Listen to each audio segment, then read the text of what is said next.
inteligente. Y si volviera a entrar a la caverna, los sujetos lo tacharían de loco.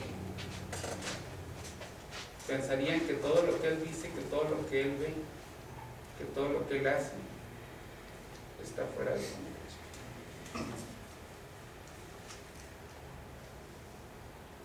Esto es lo que vivimos nosotros en una iniciación. Obsérvese que nosotros volvemos a vivir en una iniciación lo que es la alegoría de la palabra. Es exactamente lo que vivimos. Pero, aquí hay un pero. Aquí hay un pero. Cuando se vive esto, una de las cosas de la iniciación no es, a mi punto de vista, una de las situaciones que tiene la iniciación es que a mi punto de vista no nomás es darle entrada a una persona, sino que esa persona esa noche tiene que morir en realidad. Y hacemos muchas cosas, que muchas cosas terminan, yo recuerdo en mi iniciación, y al otro ¿qué le pasó? Se cayó y se mató. Así como que no manches, o sea, ni al caso. Hacemos cosas que están completamente fuera de la realidad. Buscando, ¿qué es lo que tendríamos que buscar en ese sujeto? Buscar la manera de que piensa, sienta y viva su muerte. Así debe de ser. Sin embargo, difícilmente se da, mi hermano. Sí, también. Sí, ¿te presentas, mi hermano? Sí. ¿A quién no se presentó ahorita? Bueno, ahorita. Adrián Ramírez, vengo de la logia Renacimiento Masónico, bajo dispensa de Ciudad Camargo. En comentario a eso, hermano, sobre lo de la alegoría de la caverna, yo también lo interpreto un poquito más allá, ya en el contexto de como masón, perteneciente a la fraternidad, y con la obligación de llevar luz a la humanidad en general, de que si nosotros adquirimos la luz, de buscar la manera de que no se nos tache de locos. También hemos visto, sabemos todos, que de lo sublime a lo ridículo está un pasito nada más. Entonces nosotros, al ir labrando nuestra piedra, debemos de ser un factor de transformación para el bienestar y para mejora de la humanidad en general, apoyándonos entre nosotros mismos como hermanos, para no llegar a caer en eso, a ser tachados de locos o de ridículos, sino manifestar lo sublime de la luz que vamos adquiriendo, de que nuestra realidad es otra, al conocer la verdad, al llenarnos de luz. ¿Es cuánto? Muchas gracias, mi hermano. Bueno, pues mi hermano se fue más allá. Antes que nada quisiera pedir disculpas a todos Sí. mis hermanos. Mi nombre es Luis Raúl Tintori, de Mariano Escobedo, número 2, de Chihuahua. Muchas gracias, mi hermano. Bueno, mi hermano se fue, ya se voló la barra. Prácticamente, bueno, esa es la otra parte de la historia.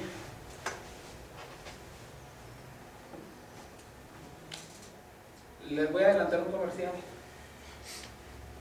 Prácticamente, el cómo hacer esto lo van a encontrar en el tercer grado.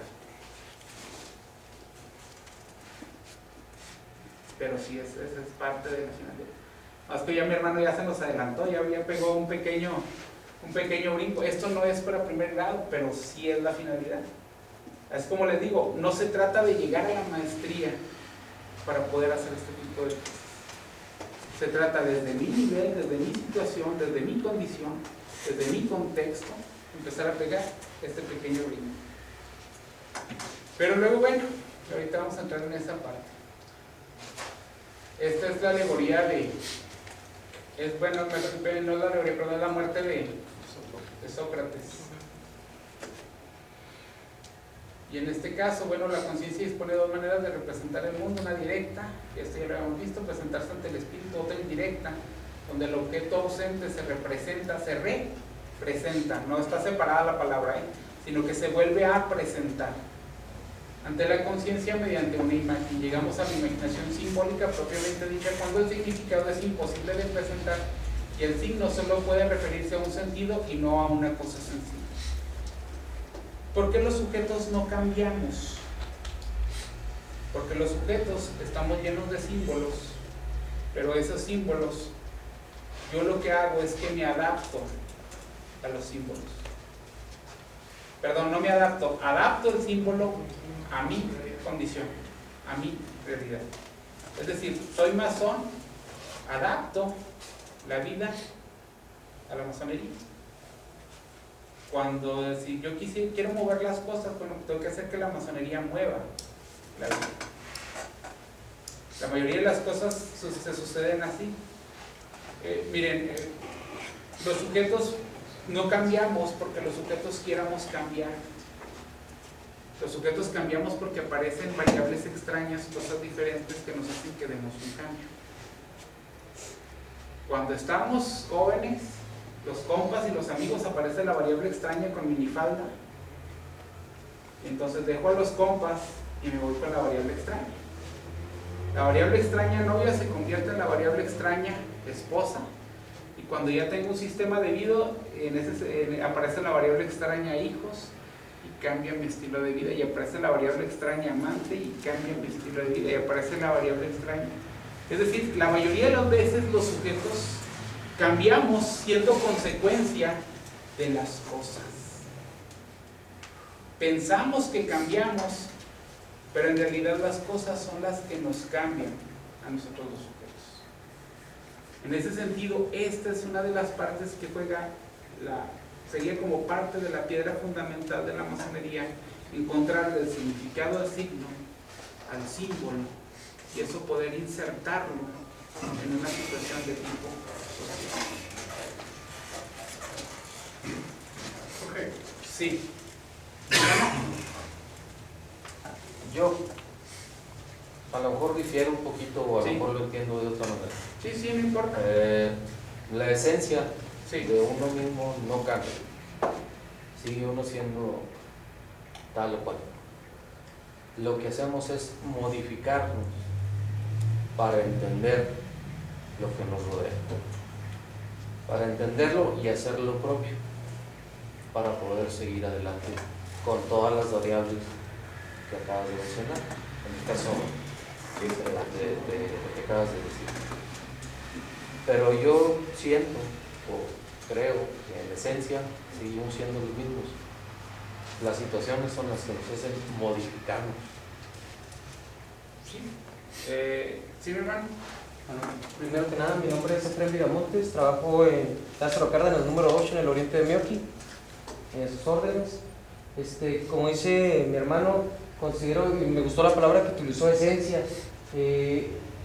Por ahí leí anteriormente que la esencia pues, realmente es lo que somos, o le podemos llamar en muchas iglesias o religiones le llaman alma. Entonces a mí me gusta decir la esencia. Entonces a lo mejor la esencia de quienes somos realmente no cambia, pero sí cambian nuestros patrones de conducta debido a circunstancias, debido a factores ambientales. Entonces en base a eso podemos cambiar nuestras conductas, pero nuestra esencia no. Es cuanto. Muchas gracias, hermano. Hermano. Sí, de nuevo. En uno de los 7 principios de Hermes, en el Kybalión, dice que todo es mente. Todo es mente. Y nosotros como mente evolucionamos. Yo no puedo decir que soy el mismo que murió el 24 de agosto en la iniciación. Ahora he evolucionado. Entonces mi mente ha cambiado, se ha abierto, se ha expandido a otros mundos. Mi visión no es la misma.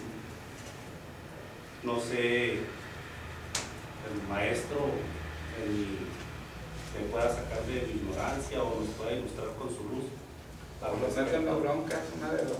Hermano. Bueno, sí, obviamente conforme vamos adquiriendo mayor conocimiento, pues vamos viendo las cosas de diferente manera, inclusive vamos adquiriendo el conocimiento de manera diferente. Cada vez que vemos un objeto, Si un médico no lo ve de la misma manera que un ingeniero, que un licenciado, cada uno tenemos nuestra propia manera de percibir las cosas también dependiendo de nuestra formación. Entonces, yo a lo que me refería era al ser, el alma, no precisamente la manera en que percibimos las cosas, o nuestra inteligencia, o el razonamiento, o la construcción del conocimiento. Es cuanto. Muchas gracias. Nada más que recuerden que según muchas tradiciones, el alma está en este mundo para mejorar. Es decir, tenemos esa esencia, pero esa esencia debe de llegar a ser de Dios. Sí. O sea, tenemos una esencia, es cierto, es mi esencia, pero esa esencia debe de transitar hacia otros procesos. Otros planos. A otros planos, exactamente. Que en cierta forma sería nuestra energía inerte en nuestro cuerpo. Sí. Sería cómo tomar esa, precisamente, cómo tomar mi energía y cómo esa energía empezar a desarrollarla en el proceso. Inclusive, Bueno. si me permites, Sí, pero hermano. quiero hacer este comentario. Preséntate, hermano. Mi nombre es José Enrique Mendoza López, vengo de la logia Mariano Escobedo de la ciudad de Chihuahua. Quiero hacer yo un comentario muy personal y muy íntimo, porque quiero comentarles de que yo hace 6 años me operé una hernia yatal, y las personas, no sé si sepan que una yatal pues es una complicación de salud pues delicada, porque es constante, médicos, alimentos, etcétera, etcétera. Hace 15 días, para ser exactos, fue tanta mi desesperación del dolor que yo ya no aguantaba. Y he estado leyendo mucho lo que comentaba el joven, el ser, que es la energía, que realmente nosotros somos energía. Y esa energía pues, está concentrada directamente en nuestra mente, en nuestro pensar, en nuestro ser. Y en un momento en que me concentré pidiéndole al gran arquitecto del universo, a las energías cósmicas en cierta forma, porque estaba leyendo un poquito más allá, de que me sanara, que me liberara de este dolor. Llegó un momento en que me concentré, no sé qué pasó, llegó un momento en que mi cuerpo semidormido hizo movimientos dormido, y llegó un momento en que mi cuerpo acostado hizo como un chicoteo, erupté, vomité. Pero en ese viaje que yo tuve, lo recuerdo, tuve un viaje donde yo estaba en el universo que únicamente observaba las puras estrellas, las puras luces. Pero lo más insólito que me pasó fue de que observé unas figuras, cuadrados, triángulos, muchas ramificaciones. En un momento, cuando hacer la cita en la realidad, y el martes tenía un examen médico, una endoscopía, vomité, me levanté al baño y tenía luz, y lo primero que vi fue una cápsula de gel cristalina. Y yo cuando vomitaba, pues vomitaba lo que era el ácido gástrico, que me quemaba todo el esófago. Me llama la atención, lo toco, y así como lo tocamos la gelatina de color, no la comemos. Me llamó la atención. Tomé una muestra, y así quedó. El martes voy al médico, me hacen la endoscopía, y me dice el médico, pues, ¿estás bien? ¿Estás sano? ¿No tienes nada? Oiga, esto. Y a raíz de eso, gracias a Dios, que ya subí 3 kilos, ya no vomito, ya no tengo ningún dolores que tenía. Y para eso, antes de que ya para terminar, sentí una sensación interna de calor. Yo antes era corredor, dejé de correr hace 15 años por la rodilla. Sentí una caliente en la rodilla, caliente en el esófago. Cuando sentí y vomité eso, sentí como que me encuentra recién nacido. Entonces lo comento a una persona que sabe esta situación de metafísica, y dices que tú ya llegaste a otro nivel mentalmente en donde tú mismo te autosanaste. Si tú lo comentas a una persona del mundo profano, te van a decir que estás loco. Pues de qué pastilla te atacaste. O sale corriendo diciendo que es un milagro. Sí, exactamente. Entonces, médicamente hablando, ya científicamente hablando, yo ya estoy bien.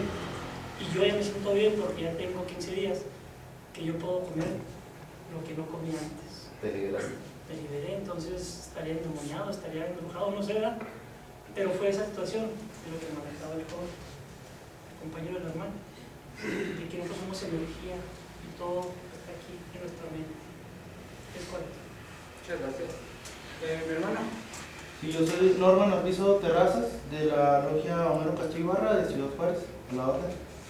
Y bueno, con lo que estaba platicando aquí el hermano, se me hizo muy interesante, y también con la imagen que muestra aquí, precisamente en el libro de Diálogos, que cuando Sócrates le dice a Calícles que el ser humano está compuesto pues básicamente del alma, que es el ente que manda a la mente y la mente manda al cuerpo. Entonces pues aquí se me hace muy, muy interesante, y como dice usted, hermano, trascendió a un plano donde su mente dejó su cuerpo y pudo haber hecho usted esta autosanación física, que pues supongo que es una de las cosas más difíciles de lograr espiritualmente hablando, para verla reflejado en el mundo físico. Ya es algo admirable. Gracias. Me parece muy interesante. Muchas gracias, mi hermano. Compartiendo el pensamiento de mi hermano, todo esto pues es una mejora continua para todo, en términos llanos de ventas, por decirlo así. Todo lo que hagamos es para mejorar propiamente y externamente. Muchas gracias, mi hermano. Bueno, entonces, bueno, vamos a seguir. Esta es así, lo denominamos la primera luz, el primer chispazo, que es el sistema de significación. Humberto Eco, uno de los principales semiólogos, define un sistema de significación como una construcción semiótica autónoma que posee modalidades de existencia totalmente abstractas, independientes de cualquier acto de comunicación. Ahorita vamos a ver cómo está esta historia. Yo digo que el masón debe desarrollar estas tres situaciones. Vamos, después de años de estar haciendo análisis de qué es lo que pasa en la masonería, yo encuentro esta es mi visión. Yo encuentro que los masones nos hacemos hermeneutas, especialistas en el arte de interpretar textos. Nos hacemos semiólogos, especialistas en interpretar las relaciones entre significantes y significados. El caso más común de esto, a manera de chiste, va uno por la carretera manejando con la novia, con la señora, y le dice a uno: ah, mira, allá hay una cafetería. ¿Qué una cafetería? Qué bonita cafetería. Ah, sí, mira qué bonita. 50, 60 kilómetros más adelante, cuando ya no hay absolutamente nada, le dicen a uno: es que yo tenía mucha sed. Y le dije: me hubieras dicho. Y ella le conté: es que te dije que tenía mucha. A mi hermano ya le pasó, por eso está riendo, por eso se identifica. Entonces, cuando los sujetos construimos a partir, establecemos una situación de significantes y significados. A esto, otro de los especialistas en estas situaciones habla de distintos conceptos: univocidad y equivocidad. La voz de la masonería es una. El problema es que esa voz de la masonería, por los distintos autores, se convierte en equivocidades. Vuelvo al ejemplo: Terrones, Adón, Magister. Y cada uno de ellos da su visión. ¿Sí me explico? Pero luego esa misma univocidad, esa univocidad de la masonería se convirtió en una equivocidad, en múltiples voces. Y entonces, pero a la vez, un libro, el de Terrones, por ejemplo, se convierte ese libro de Terrones en equivocidad. Y cada uno de nosotros tiende a construir un significado completamente diferente. Pero entonces imaginemos qué es lo que pasó. Una voz, aquí se dividió en 3 autores. Cada uno de esos autores tomó lo que él consideró, de eso lo aventó y de eso tomé yo la parte. ¿Con qué me estoy quedando? Con muy poco de esencia. Necesitamos empezar a tomar esas partes de esto es lo que dice esto es lo que dice el otro, esto es lo que dice aquí, y esto es lo que digo yo. Esta es mi construcción del símbolo. Porque cuando yo tengo la noción de construir el símbolo, ese símbolo efectivamente se convierte en una herramienta para mí. Y lo otro es lo etnometodológico. La etnometodología es precisamente una forma de yo explicar, hacer una explicación de las cosas. Un etnógrafo llega, nos visita, nos ve trabajar, y el etnógrafo concibe, dice, esto es así, así, así, y el etnógrafo nos ve, nos describe qué es lo que pasa entre nosotros, qué relaciones hay, etcétera, etcétera, etcétera, y el etnógrafo se va y publica su libro. Esa es la etnografía. En la etnometodología yo me analizo, sujeto, yo construyo en función de esos textos, de esos significantes, de esos significados, y entonces yo establezco mi propia situación. Y entonces eso es la etnometodología, es cómo yo, sujeto, concibo, construyo y aplico esa realidad. ¿Sí estamos más o menos? Sí, esa es mi visión de que estas son las tres partes que desarrollamos los masones. No hay un libro de docencia masónica que diga que así es. Y inclusive si hay uno. Hay un curso de docencia para instructores masones que dice que se manejan tres cosas en la masonería: lo ontológico, lo axiológico y lo nociológico. El conocimiento, los valores, lo ontológico, el conocimiento, lo axiológico, el ser, los valores y ay, discúlpenme, se me traba la lengua. Yo también tengo un problemita de salud y hace que se me vaya. Ahí voy, lo nociológico, el conocimiento, lo axiológico, los valores, y lo ontológico, el ser. Y entonces, el grado de ustedes tiene las tres, todos los tres grados tienen las tres cosas. Pero, en el grado de ustedes, priva una de las tres. Priva la parte que tiene que ver con lo ontológico. Esa es la esencia. Sobre lo ontológico empieza a girar todo lo demás. Porque hay ocasiones en que nos vamos hacia la otra parte, o hacia el conocimiento o hacia los valores. En mi madre logia llevaba a la mayoría de los aprendices a terrones, y leían a terrones, y en mi madre logia decían: no, pero ¿por qué terrones? Consulten otras fuentes. No, pero ¿por qué terrones? Consulten otras fuentes. No, pero ¿por qué terrones? Consulten otras fuentes. Y yo decía, en mis inquietudes decía, pues que tiene terrones. Y agarraba yo y leía terrones y decía, no, pues esto no tiene ni chiste. Está mejor Adón, la vocalización, esto, lo otro, el manejo de la energía. Pues, ¿se ha leído Adón? ¿No han leído Adón? Se lo recomiendo. Cristóbal Quesada, trabajamos en la Lázaro Cárdenas número 8 de Mioqui. Quería comentarle, es algo muy especial poder trabajar, bueno, con uno mismo, ¿no? Yo apenas recién iniciado, pero en el transcurso de la vida he visto tantas cosas que bajo lectura y bajo práctica de algunas situaciones de vocalización y de concentración, que yo en realidad no sabía que aquí en la masonería se llevaba a cabo. Yo llevaba prácticas gnósticas de alguna senda, ¿no?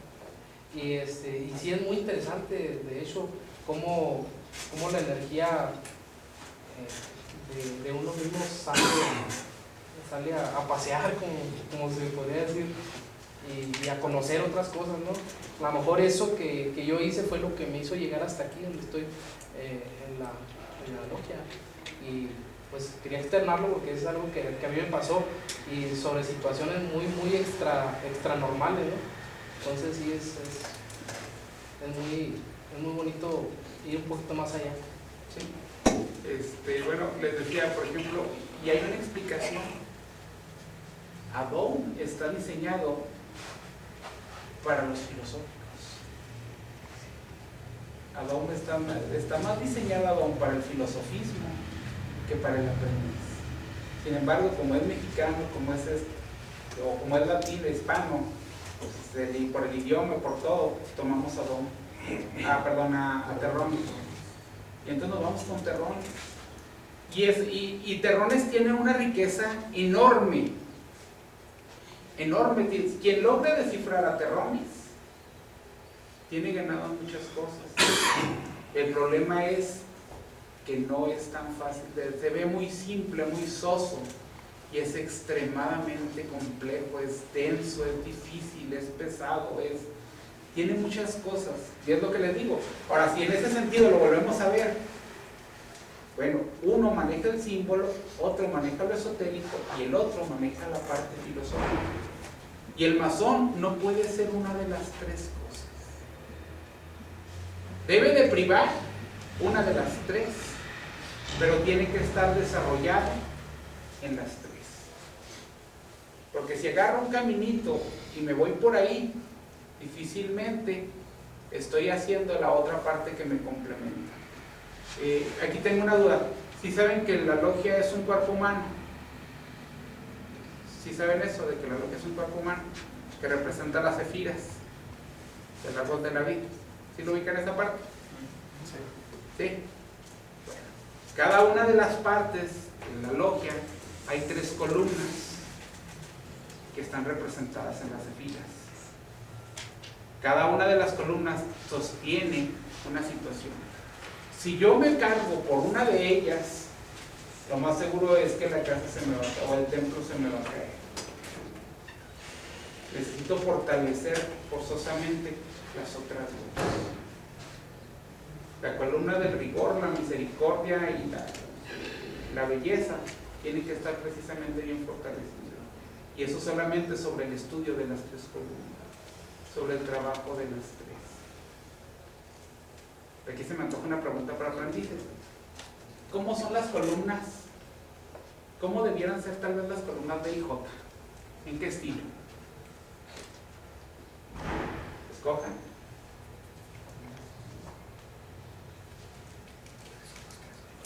De acuerdo, dórico y... Jónico y corintio. Y luego pueden empezar los cambios compuestos otro rollo. Ya se entra en otro grado. Pero dórico, jónico y corintio. Sin embargo, muchos de los libros, ojo aquí, ¿cuál de las 3 sería? ¿Cuál de las 3 sería la columna del templo? No. La mayoría de los libros dice que como son columnas a Dios, son ayúdame carnal, corintios. Pero si nos remontamos a la Biblia, las columnas del templo del rey Salomón son torchadas. En Reyes eso es lo que viene, precisamente. Entonces no son ni dóricas, ni son jónicas, ni son corintias. Son columnas torcidas que sostienen el templo. Y ojo, la idea de visualizar yo una columna a partir de esta figura recta y visualizar una figura a partir de lo torcido es algo completamente diferente. Son 2 construcciones completamente distintas. Sin embargo, los libros de masonería, muchos libros y muchos manuales dicen que las columnas son, bueno, sí, tal vez se tomó esa convención de hacerlo, pero tal vez no sea la estructura real. Se lo dejo a manera de una hipótesis. Tal vez se requiera una columna torchada, una columna torcida, así como lo marca la Biblia. Dice que sí son las columnas del templo del rey Salomón, pero entonces habría que preguntarnos por qué esas columnas están torcidas. A manera de un detalle curioso. Bueno, esta es una herramienta muy interesante, se llama palimpsesto.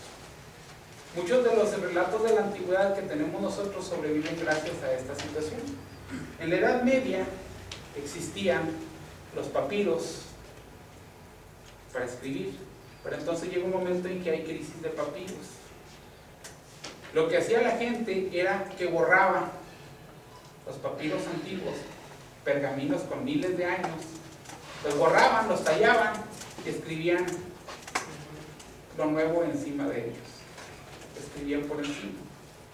El relato del principio de Arquímedes que conocemos nosotros, del principio de flotación, llega a nuestros días porque alguien se encuentra unos cánticos de la iglesia y nota que como que abajo decía algo, talla lo de arriba, lo raspan y detrás había escrito algo. Esa es la forma en la cual las cosas, la información rescata algunas historias, esa como dentro de muchas historias de la antigüedad, llegan a nosotros. Ahora la pregunta es, si habláramos de interpretar un texto, ¿cuántas formas pudiéramos tener para interpretar un texto? Lo que me dice un autor. ¿Cuántas formas pudiéramos tener para interpretar un texto?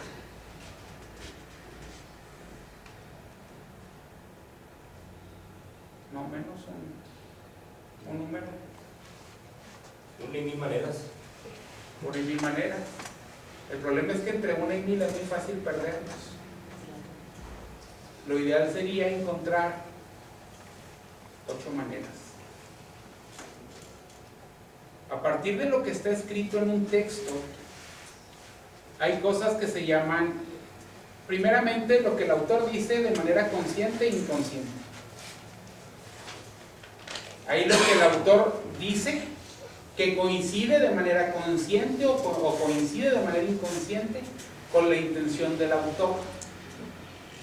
Pero también hay cuando el significado no coincide con lo que el autor quiere decir, ya sea de manera consciente o de manera inconsciente. Pero luego existe, eso va en la función de lo manifiesto, y esto me da 4 lecturas. Pero luego está la parte oculta de ella. Y la parte oculta me dice que también vuelve a ver cuando coincide y cuando no coincide con la intención del autor. Y entonces esto me da que un texto, yo le puedo dar 8 tipos de interpretaciones en función de, científicamente hablando, para poder tener una idea de qué es lo que el autor me quiere decir. Esto es una probadita de lo que puede ser la hermenéutica.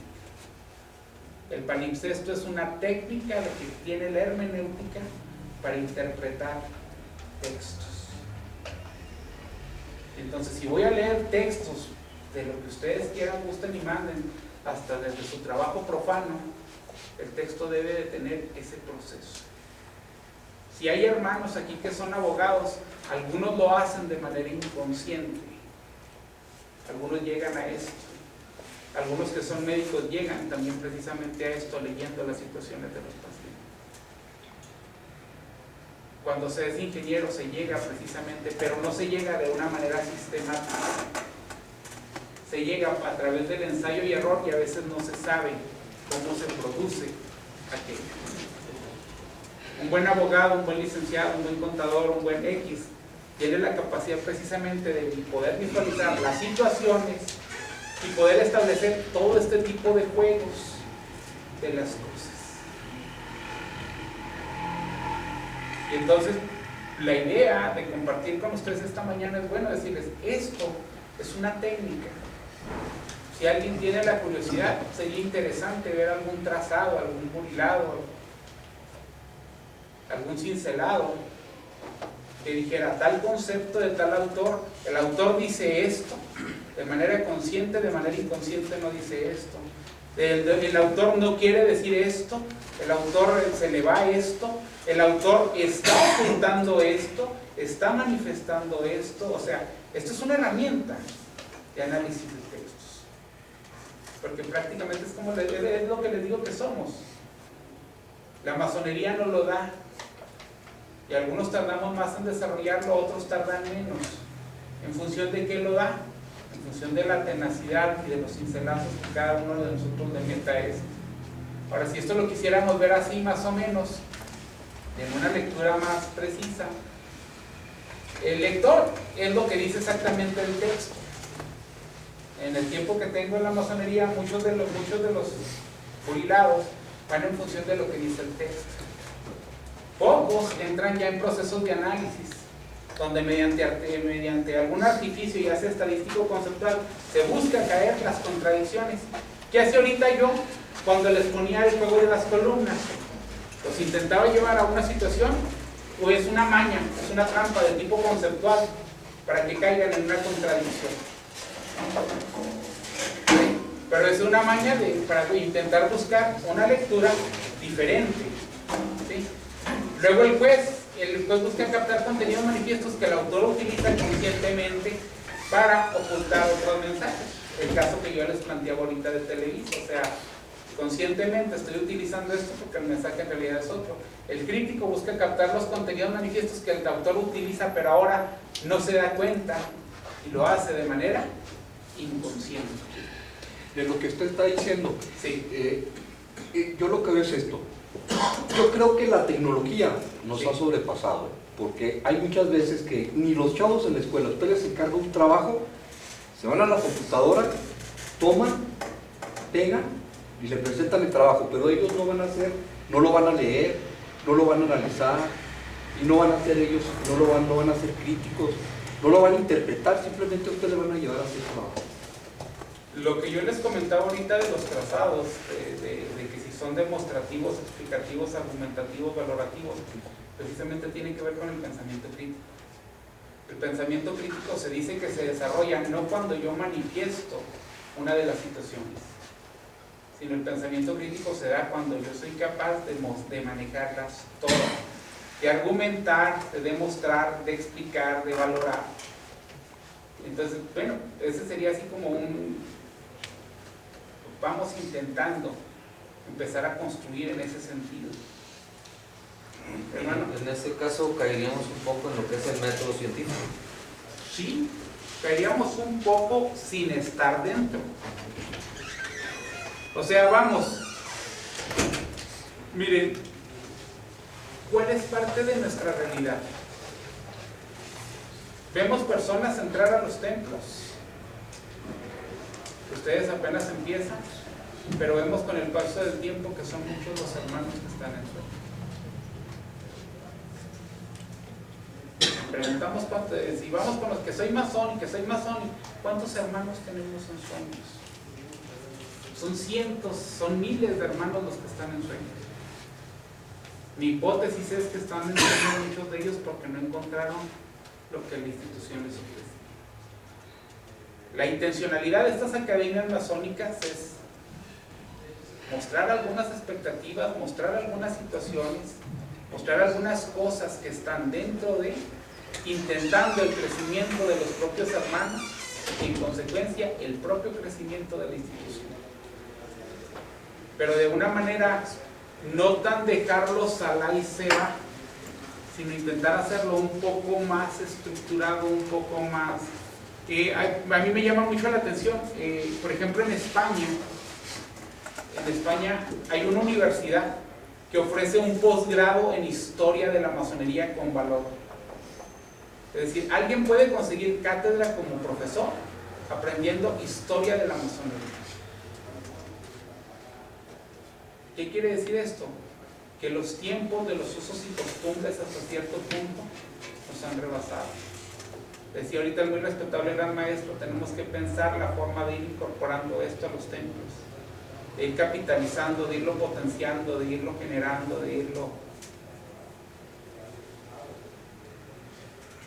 en beneficio de la obra. Esa es la idea por la cual hacerlo un poquito más, vamos, intentar darle las más herramientas para este proceso que les toca vivir, hermano.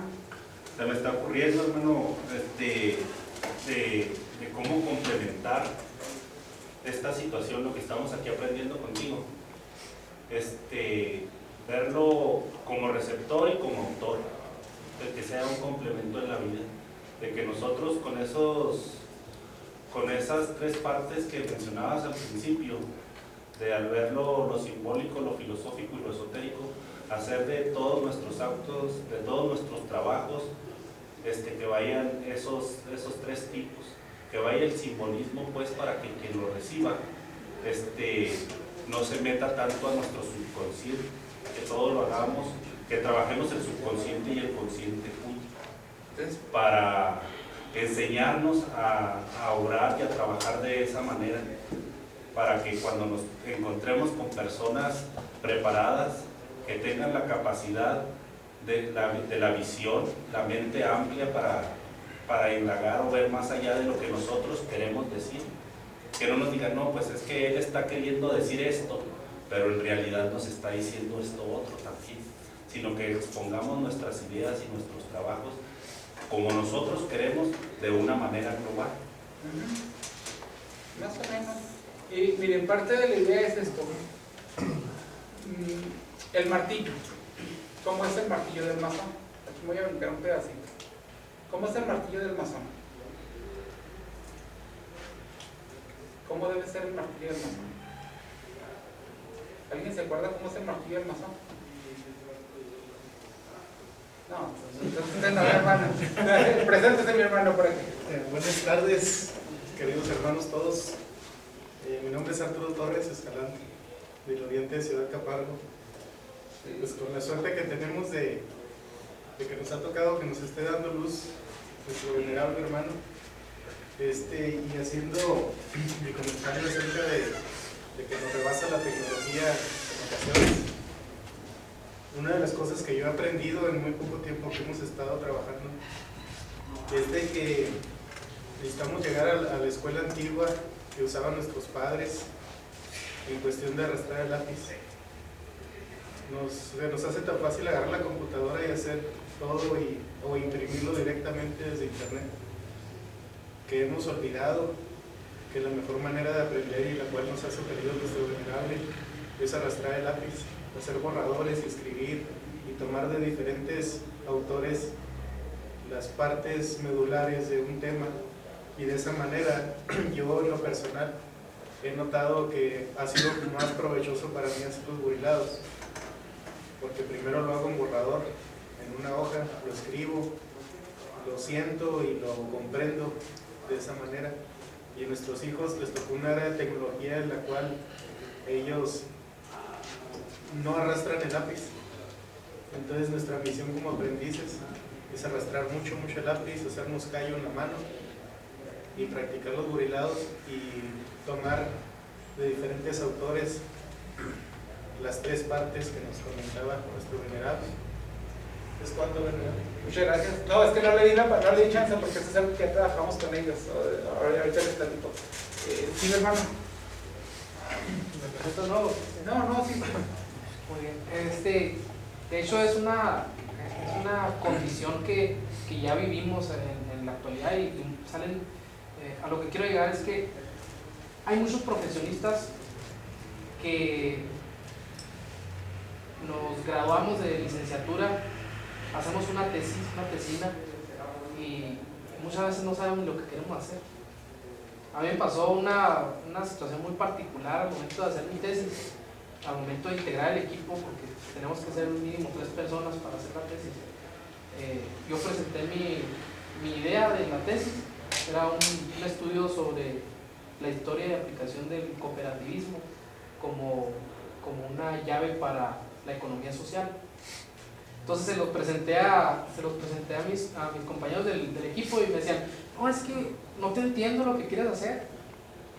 O sea, no había una relación en que se tenía que hacer una investigación, ¿verdad? Y los compañeros decían, bueno, vamos a hacer una tesis con la hipótesis de que por qué los jóvenes faltan a la escuela los viernes. O sea, algo que en realidad no quieres investigar, o sea, algo que en realidad no tiene sentido hacer cuando hay investigaciones más importantes que podemos aportar a la sociedad y pues los chavos ya perdieron esa... Bueno, yo lo vi en mi particular punto de vista, yo lo veo así, no quieren hacer investigación que en realidad sea un aporte a la sociedad. Mira, yo trabajo en algo que se llama estado del conocimiento y ando investigaciones. Así, a veces trabajo haciendo investigaciones y a veces leo investigaciones. El 97% de las tesis que hay en México son descriptivas. Nada más te describen qué es lo que pasa. Ni siquiera llegan y quieren, casi interpretación no hay. O sea, casi todo es describir. O sea, ese juicio crítico que les mencionaba nos falta esa parte del... Ahora, les voy a platicar una parte desde la docencia.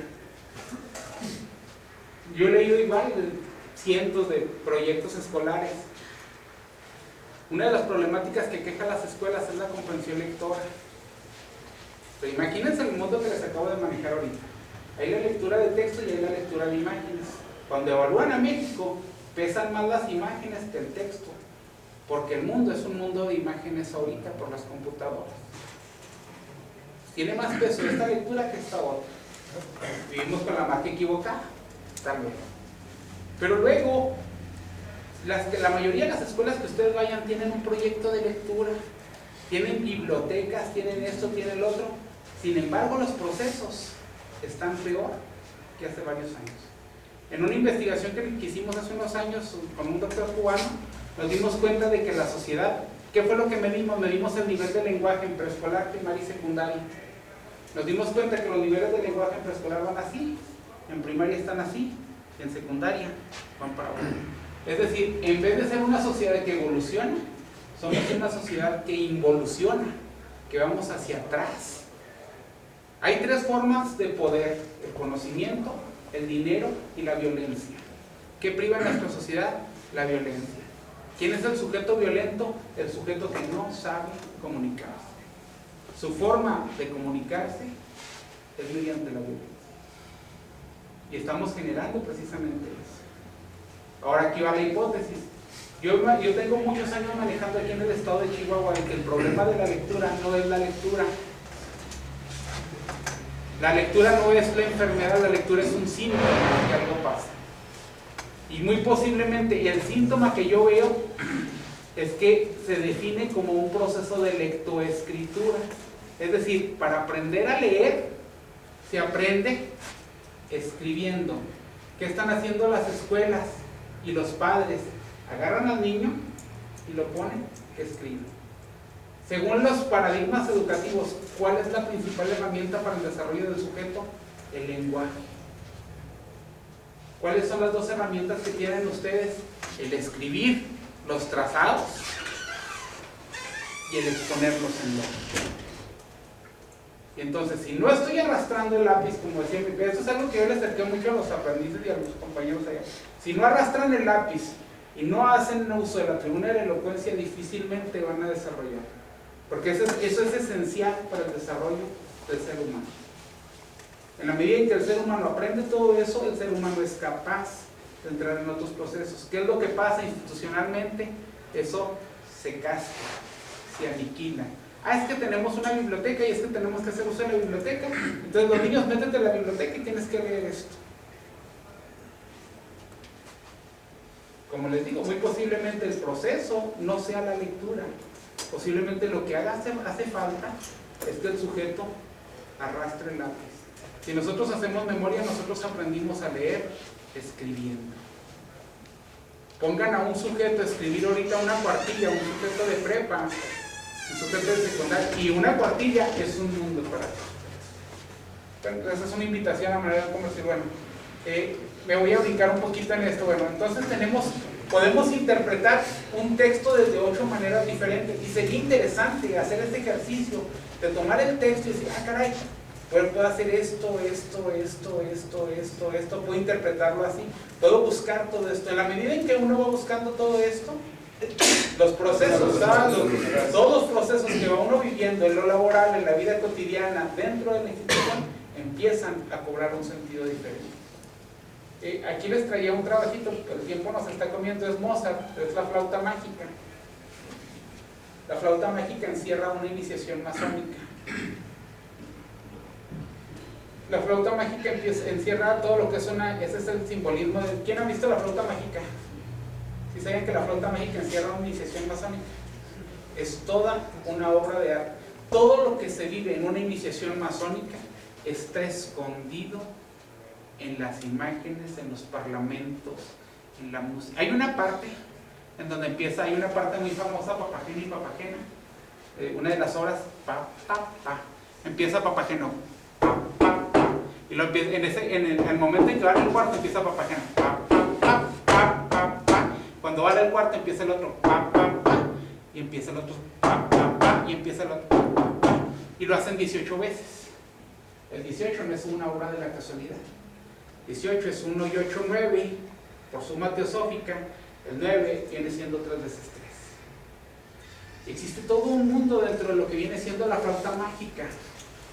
Prácticamente la obra, más o menos para darles una idea de lo que es la obra, en la flauta, Mozart diseña el mundo de la flauta mágica después de la concepción masónica del universo. 2 cuerpos, Sol y Luna, gobierno de una realizada, basada en 4 elementos: fuego, agua, tierra y aire. Colores, metales y personajes se asocian con estas ideas. Sarastro y Tamino son las esencias masculinas, se asocian con el oro y los elementos del fuego. La reina de la noche y Pamina son las contrafiguras femeninas que se asocian con la noche, la plata y el elemento femenino.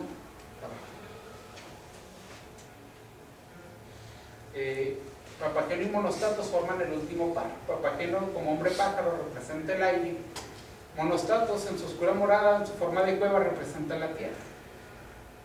Comienza la ópera sirviendo a los amos equivocados.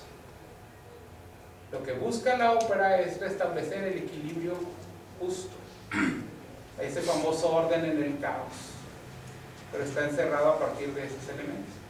Quien ya se sabía que se dice que esta obra fue la que le costó la vida a Mozart, que los masones lo mandan matar pero sin embargo, por ejemplo, volviendo a las lecturas, el pueblo lo interpretaba, decían, es una obra masónica, pero el pueblo interpretaba a la reina de la noche como la reina en cuestión. Y a Sarastro, el sumo sacerdote, lo interpretaba como si fuera la masonería. Le estaban dando una interpretación filosófica a aquel suceso horrible. En realidad no estaban entrando en la esencia de la obra.